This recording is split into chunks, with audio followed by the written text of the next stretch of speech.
Certificate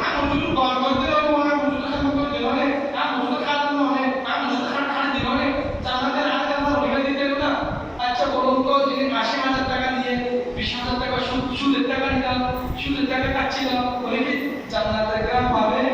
না উনি আল্লাহ রাসূলের সাথে যুদ্ধ ঘোষণা করছে না? করছে যে সুদ খায়, যে কি খায়, সুদ খায় আওয়াজ দেন না, যে কি খায়, সুদ সুদ খায়, সে কার সাথে যুদ্ধ ঘোষণা করলো? আল্লাহ রাসূল আল্লাহ এবং রাসূলের সাথে। সেই দাবি করে আমি আল্লাহ, আমি জান্নাতি। তার সাথে বন্ধুত্ব সুদের সাথে, তার সাথে বন্ধুত্ব সুদীদের সাথে, তার সাথে বন্ধুত্ব ডাকাতদের সাথে, তার সাথে বন্ধুত্ব সম্রাটদের সাথে।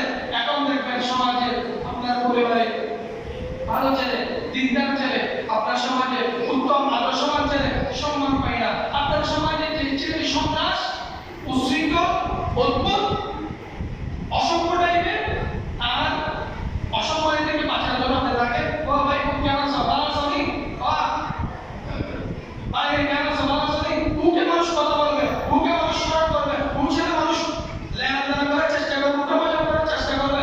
কিন্তু সমাজের নিরহ অতি গরিব সাধারণ পরিবারের সন্তান সৎ এবং নেককার, ফরেজগার, দিনদার, ভালো, উত্তম চরিত্রবান, কিন্তু তার খবর নেওয়ার মতন সমাজের লোক নেই। অবশ্যই আপনাদের সমাজ এরকম না, আমি আপনাদের সমাজের কথা বলি না। যে সমাজে এরকম কারণ মানুষ আছে, ওই সমাজের কথা আমরা বলি। সালাতু ইয়া রাসূলুল্লাহ,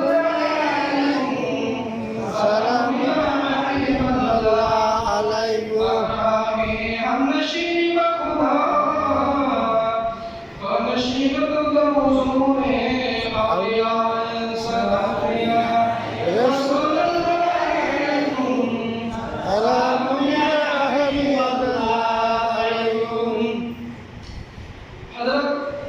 আবু হুরায়রা রাদিয়াল্লাহু তাআলা আনহু বর্ণিত, তিনি বলেন রাসূলুল্লাহ সাল্লাল্লাহু আলাইহি ওয়াসাল্লাম, হযরত আবু হুরায়রা রাদিয়াল্লাহু তাআলা আনহু বর্ণিত, তিনি বলেন রাসূলুল্লাহ প্রত্যেকে বলুন সাল্লাল্লাহু আলাইহি ওয়াসাল্লাম, সাল্লাল্লাহু আলাইহি ওয়াসাল্লাম, আরো জোরে বলুন সাল্লাল্লাহু আলাইহি ওয়াসাল্লাম, সাল্লাল্লাহু আলাইহি ওয়াসাল্লাম। এই কথা না আমাদের প্রত্যেকে গুনাহগার হবে, আওয়াজ দিয়ে বলবেন অথবা মনে করবেন। রাসূলের নাম শুনলে সাল্লাল্লাহু আলাইহি ওয়াসাল্লাম। আচ্ছা, হযরত আবু হুরায়রা রাদিয়াল্লাহু তাআলা আনহু বর্ণিত, রাসূল পাক সাল্লাল্লাহু আলাইহি ওয়াসাল্লাম ইরশাদ করলেন, আমি আরবি ইবারতটা না বলে যেটা আপনাদের বলা হবে ওটা বলে দেব। একজন ব্যক্তি নিজের সাথে প্রচুর জুলুম করেছে। কি করেছে? জুলুম করেছে। গত জমায় বলেছিলাম জুলুমের বিষয়টা। তো প্রচুর জুলুম করার পর তিনি সন্তানদের জীবনের শেষ প্রান্তে এসে মৃত্যুর সঞ্চয় তিনি সন্তানদের ওসিয়ত করলেন, বাবা আমি যদি মারা যাই, আমি যদি কি যাই মারা যাই, আমাকে তোমরা ফুলে আগুন দিয়ে ফুলে, যেটা আমি জুলুমবাজ, আমি কি জুলুমবাজ, আমি অন্যায়কারী, আমাকে বলে তোমরা সাগরের প্রান্তে গিয়ে বাতাস শেষে তারা ওই দেহের ইয়াগুলো তুষগুলো ইয়াগুলো পুড়িয়ে দিলাম। এটা বলার পর জিজ্ঞাসা করো যে কেন এটা রসুলকে স্পষ্ট করে রাসূলুল্লাহ ওই ব্যক্তি যে কেন নিজের দেহটা ঘুরিয়ে ছাইগুলো বাতাসের সাথে ছেড়ে দেওয়ার জন্য বলেছেন। বলে যে ওই ব্যক্তিটা জুলুম করার শেষ প্রান্তে এসে জীবনের শেষ দিকে এসে বুঝতে পারলো আল্লাহর শাস্তি খুবই ভয়ঙ্কর। আল্লাহর শাস্তি কি খুবই ভয়ঙ্কর, আল্লাহর আযাব খুবই যন্ত্রণাদায়ক, আল্লাহর বিচার খুবই স্বচ্ছ, আল্লাহর বিচার করতে কোনো দুই নম্বরই নাই। আল্লাহ তাআলা যখন কারো বিচার করবে তখন চোখ সাক্ষ্য দিবে, হাত সাক্ষ্য দিবে, পা সাক্ষ্য দিবে, আপনি কি করেছেন, কি চুরি করেছেন। আপনার চোখ, আমরা চোখের কোণা দ্বারা একটা সুন্দর রমণী দেখলাম, চোখের কোণা যেভাবে দেখলাম, কেউ দেখে নাই, দেখেছেন তিনি কে? আল্লাহ। পৃথিবীর মানুষ আমাকে ভালো জানে, কিন্তু আল্লাহর কাছে আমি অপরাধ। আল্লাহর কাছে আমি কি চোখের কোণা দ্বারা গুনাহ করেছি আমি। আপনি বলেছেন যে চোখের কোণা দ্বারা গুনাহ, এই গুনাহ সবার চোখ ফাঁকি দিবে, যার চোখ ফাঁকি দেওয়া চলবে না। তিনি হচ্ছেন আমার রব, তিনি কে? আমার রব। তখন আল্লাহ রাসূল সাল্লাল্লাহু আলাইহি ওয়াসাল্লাম বললেন, আল্লাহ এর ভয়ে ওই মানুষটা আরশ করলো সন্তানদেরকে তার ওই সাইনগুলো যেন বাতাসের সাথে কি করে দেওয়া হয়, মিশিয়ে দেওয়া হয়। আল্লাহ যেন তার কাছ থেকে হিসাব নেয়। হিসাব নিলে তো আল্লাহর কাছে কোনো হিসাব দেওয়া সম্ভব নয়। আল্লাহর কাছে সে লজ্জিত হবে, অপমানিত হবে, সে আল্লাহর সামনে তার উপর লজ্জা হয়ে সে এই কাজটা করতে পারবে। তখন রাসূলুল্লাহ সাল্লাল্লাহু আলাইহি ওয়াসাল্লাম বললেন, আল্লাহ তার এই ভয় ভয়, তার এই অন্তরের আল্লাহর প্রতি শ্রদ্ধা ভালোবাসা, এই ভীতি আল্লাহর খুবই পছন্দ হয়েছে। সুবহানাল্লাহ। আল্লাহ খুবই কি হয়েছে? পছন্দ হয়েছে। আল্লাহ তাকে জান্নাত দিয়েছে। সুবহানাল্লাহ। আল্লাহ তাকে কি দিয়েছে? জান্নাত দিয়েছে। তাহলে কলবের মধ্যে যদি শুধু আল্লাহর ভয় থাকে, কার ভয়? আল্লাহ। আল্লাহর ভয় থাকে, রাসূলের মহব্বত থাকে, আল্লাহ আমাকে রহমত করবেন, আল্লাহ আমাকে দয়া করবেন, আল্লাহ আমাকে ক্ষমা করবেন, আমি আল্লাহর ভয়ে কারোর সাথে ঝগড়া করব না, আমি আল্লাহর ভয়ে কাউকে অসম্মানিত শব্দ ইউজ করব না, আমি আল্লাহর ভয়ে ফিতনা ফাসাদে লিপ্ত হব না, আমি আল্লাহর ভয়ে একে অপরের সাথে ঝগড়া লাগিয়ে দেব না। কার ভয়ে? আল্লাহর ভয়ে। আমি আল্লাহর ভয়ে সমাজের মধ্যে কোনো প্রকার অশান্তি সৃষ্টি হতে দেব না। আমি আল্লাহর ভয়ে রাষ্ট্রের মধ্যে কোনো প্রকার অশান্ত পরিবেশ সৃষ্টি হতে দেব না।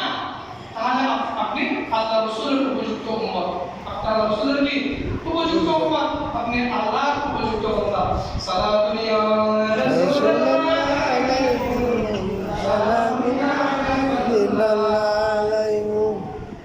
পাঁচটা ইস্কান্দার জুলকারনাইনের জামানায় পাঁচটা ইস্কান্দার তিনি একটা সম্প্রদায়ের নিকট আসতেন।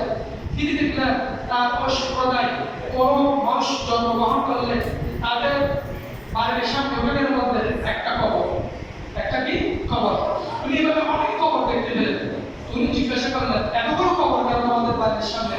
তো বাদশাহ ইস্কান্দারকে উত্তর দিল যে আমরা যখন জীবন যাপন করবো তখন আমাদের জীবনের মধ্যে যদি কোনো শয়তানি কুমন্ত্রণ আসে, শয়তানি কি আসে?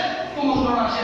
এই কবর হল আমার চিরস্থায়ী স্থান, এই কবর হল আমার চিরস্থায়ী বাসস্থান, এই কবর হল আমার শ্রেষ্ঠ সঙ্গী। এই কবরে আমাকে কিয়ামত পর্যন্ত থাকতে হবে। আমি এই কবরের দিকে তাকিয়ে আমার ভাইয়ের সাথে কারো পাচার করবো না, বাবার সাথে কারো পাচার করবো না, বলের সব আমি মেরে খাবো না, আমি প্রতিবেশীর সাথে কারো পাচার করবো না, আমি সকলের সাথে সম্মানের সাথে রাসূলের সুন্নতের সাথে আমি কি করবো? জীবন যাপন। এই জন্য আমরা জন্ম হওয়ার সাথে যদি আমরা একটা কি করে নিই? কবর করে থাকি। আমরা যদি সকল অপরাধ থেকে নিজেকে মুক্ত করতে পারি তখন বাদশাহ ইস্কান্দার বললেন তোমাদের মধ্য থেকে একজনকে আমি মন্ত্রী বানাবো, কে রাজি আছো? এতগুলি মানুষ বাদশাহ ইস্কান্দার যে অফার দিল মন্ত্রী পরিষদের মধ্যে জায়গা দিবে। কিসের মধ্যে জায়গা দিবে? মন্ত্রী পরিষদের মধ্যে। আমাদের বাংলাদেশের মন্ত্রী হওয়ার জন্য, মন্ত্রী ব্যক্তি সাহেব হওয়ার জন্য, মন্ত্রী ব্যক্তি হাত রিসার পাওয়ার জন্য, আরে বাবা টাকা পয়সা নারী গাড়ি মন্ত্রীকে কত কিছু দিচ্ছে, কত বড় বড় মাছ, কত বড় বড় মুরগি, কত বড় বড় পশু গিফট দিচ্ছে। দিচ্ছে কি দিচ্ছে না? দিচ্ছে। ওটা বাংলাদেশের স্বভাব, ওটা বর্তমান পৃথিবীর স্বভাব। শুধু চেয়ারম্যানের একটু অথবা এমপির একটু মনোনীত ব্যক্তি হওয়ার জন্য আরে কোমর খারাপে মানুষকে হত্যা, মানুষকে চালাবাদি এমন তো অপকর্মই মানুষ করে না, শুধু একটু নেতার প্রিয় হওয়ার জন্য। কার প্রিয় হওয়ার জন্য? নেতার প্রিয়। বাদশাহ ইস্কান্দারের জামানায় বলা হচ্ছে বাদশাহ ইস্কান্দার এতগুলো মানুষকে অফার করলেন মন্ত্রী পরিষদ আসার জন্য, কোনো মানুষ রাজি হলো না। সুবহানাল্লাহ। কোনো মানুষ কি হলো না? রাজি হলো না। বলতে বাদশাহ ইস্কান্দার আপনার মন্ত্রী পরিষদ আমার লাগবে না। না। ওদের মধ্যে মৃত্যুর শিক্ষাটা রয়েছে, আমাদের মধ্যে, আমাদের বালকের মধ্যে মৃত্যুর ওরকম শিক্ষা নাই। এই জন্য আমি আপনাদেরকে অনেক উদাহরণ দিয়ে অনেক কথা বলেছি। হয়তো আলোচনার শেষ পর্যায়ে যারা রয়েছে, আলোচনার শুরুতে আমরা যেসব কথাগুলো বলেছি ওসব কথাগুলো আপনারা শুনেন নাই, আপনারা শুনছেন, শুনেন নাই, কিন্তু আলোচনার শেষে এসে আপনি মানে মূলটা বুঝতে পারবেন না, কখনো বোঝা সম্ভব নয়। আপনার উচিত শুক্রবারের হক, জুমার হক আদায় করা। কিসের হক? জুমার হক আদায় করা। ওনারা যারা বৃদ্ধ মসজিদে চলে আসেন, ওনারা শিশুকাল, যৌবনকাল, রাজনৈতিক কাল, শাসনবাড়ির কাল, নানাবাড়ির কাল সবগুলো খাবার শেষ করে বুঝতেছে কিছু টেকসই নয়, শুধু টেকসই মৃত্যুটাই টেকসই। শেষ জীবনটাই, কবর জীবনটাই টেকসই। আপনি যুবক, আপনি বোঝেন না, আপনার মধ্যে শক্তি আছে, আপনি দোকানে বসে আছেন, আপনি কোথায় বসে আছেন? দোকানে বসে আছেন, অথবা বাড়িতে বসে আড্ডা দিচ্ছেন, অথবা আপনি এখনো গোসলও করেন নাই, জুমার আযান দিয়ে দিয়েছেন, কারণ আপনি জুমার দিনের সাথে জুলুম করেছেন। জুমার দিনের সাথে কি করেছেন? জুলুম করেছেন। আপনি জুমার হক নষ্ট করেছেন। জুমার হক হলো জুমার আযান দেওয়ার আগে আগে মসজিদে উপস্থিত হওয়া। মসজিদে কি হওয়া? উপস্থিত হওয়া। এটা হলো জুমার প্রথম হক। আল্লাহ তাআলা আমাদের বোঝার তৌফিক দান করুন। প্রত্যেকে বলুন আমিন। আমরা মৃত্যুর পরিচয় প্রসঙ্গে আলোচনা করেছিলাম, মৃত্যুর প্রসঙ্গে আলোচনা করেছিলাম। হযরত হাসান বসরি একটা রাওয়ায়াত আমি বলেছিলাম, বাদশাহ ইস্কান্দারের একটা বিষয় আমি আপনাদেরকে বলেছিলাম, আবু হুরায়রার একটা হাদিস আমি আপনাদের সামনে বলেছিলাম, মাসের একটা ঘটনা, মাসের একটা বাস্তব চলন্ত উদাহরণ আপনাদের সামনে বলেছিলাম। শুধু আমার প্রেক্ষাপট ছিল একটাই, মৃত্যুর পরিচয়। মৃত্যু আমাকে আপনাকে গ্রাস করবেই করবে, মৃত্যুর সম্মুখীন আমাকে আপনাকে হতে হবে। আপনি যুবক, আপনার মৃত্যু হবে না, নাও নাও, তার কোনো গ্যারান্টি নেই। আপনি শিশু, আপনার মৃত্যু হবে না, মৃত্যু হওয়ার আগ পর্যন্ত তার কোনো গ্যারান্টি নাই। আপনি বৃদ্ধ, আপনার মৃত্যু আরো সময় বাকি আছে, না না, সেটারও কোনো গ্যারান্টি নেই। হয়তো আল্লাহ আপনাকে দয়া করলে মসজিদ থেকে আপনি বাইরে পর্যন্ত ফিরতে পারবেন, তো বাড়ি থেকে তো বাইরে হওয়ার সময় সুযোগ তৌফিক এবিলিটি সামর্থ্য যদি আল্লাহ না দেয়, ওই বাড়িটাই হবে আপনার শেষ সময়, ঠিক কি না? ঠিক। এই জন্য সর্বদা আমাদের প্রস্তুতি রাখতে হবে মৃত্যুর জন্য। কিসের জন্য? মৃত্যুর জন্য। জন্য। ফেরেশতাओं के सलाम में